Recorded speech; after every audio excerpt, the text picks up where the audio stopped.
if you are speaking at an event, you need to make sure that you are documenting it for your social media. You want photos and videos that you can use inside of your photos and videos on social so that you can market this, so that you can leverage it for more speaking opportunities, and so that you have it to use in your marketing to save you some time and effort. But creating content while you're in the middle of speaking, especially if you're on your own, can be difficult. So let me give you a pro tip for this one. So we do want to make sure we're getting a lot of different types of content created for us. We do want you documenting this while you're on stage, while you're presenting, while you're speaking. But while you do that, you are speaking. And that means your photos and your videos will be of you speaking. Your face might be a little weird. If you're walking around, you might have some weird leg positions in your photos, and we don't necessarily want that. So I still want you to document while you're on stage, while you're speaking, while you have an audience and a crowd. Get that documentation, but don't only get that before or after if you have to, but mostly before. When you're doing maybe your sound check, when you're checking out the technology, get some content. I did this speaking gig entirely by myself. I was on my own. I had to do photos and videos of myself by myself while I was the only one there to do it. And so before my audience got there, I set up some photos. So I stood in front of different parts of my PowerPoint and I made sure I posed for nice poses and also as if I were speaking. Now, here's a trick for you.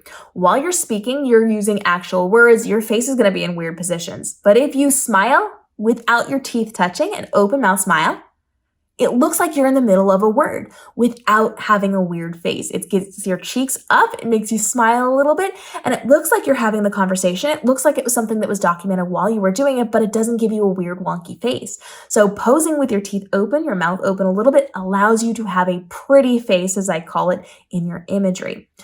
Now, you also want to make sure you're getting video clips. You are going to give part of your presentation without anybody there. And so these video clips are especially helpful because you're in a very quiet room. There's not a lot of other noise, not a lot of other things going around. So you can just practice a little bit and get specific clips for your social media. If you have a point that you know you're going to be making in your conversation, in the speech that you're giving, say that point, just that point. You don't need to say everything else. Get the clip, the 10-second, the 30-second, the 60-second, the 1-minute clip of you saying that valuable point that you'll then repurpose on your social media. It'll be said slightly differently than you will while you're doing it in the real conversation. And if that real presentation goes better, you can use that clip. But if you have the backup clip, then you have the backup clip. And that way you know you at least, if nothing else, you will have the good clips that you want to use on social media, to use in your marketing, to use on your YouTube channel, whatever that happens to be. Say the important things before on video, because if you happen to walk off camera or you're not positioned properly or the microphone goes out or something happens or somebody's talking or somebody kind of sways in front of your camera while they're sitting in the audience and you don't get the shot, what are you going to do? So if you have two versions of that, at least you have that backup. You can use it if you choose to, or you can use the one while you were presenting live on your social media, but you have access to that. So taking 5-10 minutes, even as little as 60 seconds before your audience gets there to create a little bit of content works to your benefit, because now you don't ever have to think about it during your presentation. You do not have to monitor your placement. You don't have to monitor if you're on camera.